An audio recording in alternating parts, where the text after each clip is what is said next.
That's a bit like expecting Danny DeVito to slam dunk on a regulation NBA hoop. First of all, let's lay out some ground rules in the world of canine reproduction.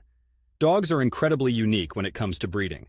Unlike many other species, different breeds of dogs can interbreed and make viable mixed offspring, which is why we have the diverse mix of dog breeds we see today.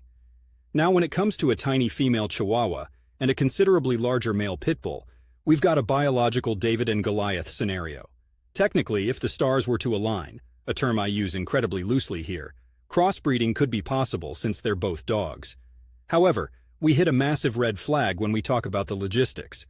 The size difference between the two breeds is vast. A Chihuahua often weighs around 5 pounds, while a Pitbull can easily hit the 60-pound mark. The tiny frame of a female Chihuahua isn't designed to carry the fetuses of a much larger dog.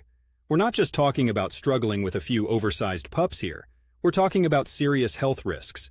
There could be complications during gestation that might endanger her life, not to mention the obvious challenges come whelping time. Moreover, responsible breeders don't roll the dice when breeding dogs.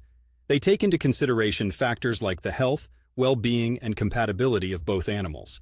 You've got to ensure the safety of both the mom and her puppies, and in the case of this David and Goliath breeding pair, the risks far outweigh the novelty of having a unique mix. So, is it possible? Perhaps by some miraculous work of nature or by artificial insemination followed by a cesarean section. But just because something is possible doesn't mean it should be done. Breeding a Chihuahua and Pitbull is irresponsible and potentially dangerous. I live in Portland, Oregon, and out here we're surrounded by a plethora of dog lovers and breeders who would be quick to say that the best course of action is responsible breeding. This ensures the safety and health of the animals we hold so dear. Remember, just because you can, doesn't mean you should.